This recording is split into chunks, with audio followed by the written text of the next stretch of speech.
Hello everyone, and welcome to this course, TensorFlow 1, Recipes for Supervised and Unsupervised Learning. Let me introduce myself. My name is Álvaro Fuentes. I am the author of this course. I am a data scientist with background in quantitative economics and applied mathematics with more than 10 years of experience in analytical roles. For the past 5 years, I have been a consultant in data science and analytics, working in many projects in both academia and industry. In addition, for the past 2 years, I have been teaching data science online in many platforms to hundreds of students around the world.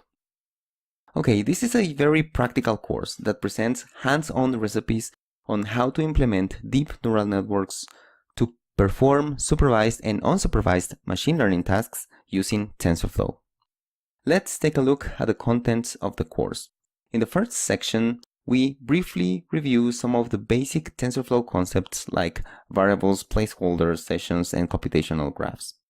We also provide recipes for visualizing a computational graph on TensorBoard, reading data from files, and on how to build our first neural network.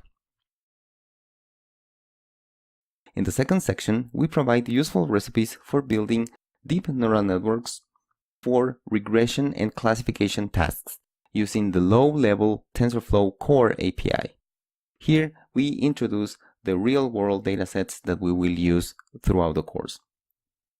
In the third section, we provide useful recipes for implementing the models from the previous section, but this time using the friendlier high-level APIs.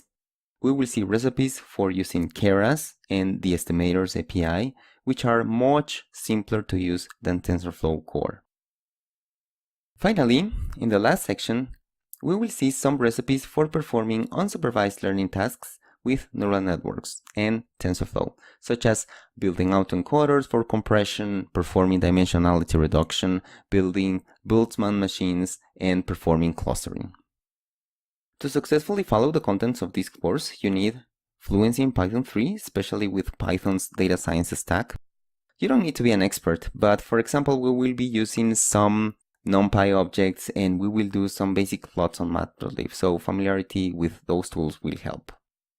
I will assume also familiarity with deep learning and machine learning concepts. Please note that this is a collection of practical recipes on the implementation of deep learning models in TensorFlow.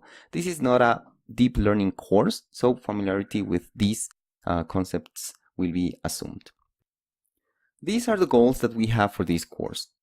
Learn how to define and work with the main objects in the TensorFlow library, understand the basic workflow of building models and implement TensorFlow programs, learn how to build deep learning models and use them to solve real-world problems, gain practical experience, gain practice on how to use both the low-level and the high-level APIs in TensorFlow, boost the performance of the traditional supervised and unsupervised machine learning models with the use of deep neural networks, and the most important goal is to provide practical recipes that you can use when implementing your own deep learning models.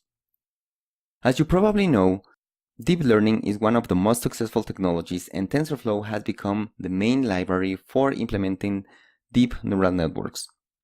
If you want to start implementing deep neural networks models in TensorFlow, well, this course is for you. So, thanks for your interest in the course. Welcome to TensorFlow 1, Recipes for Supervised and Unsupervised Learning.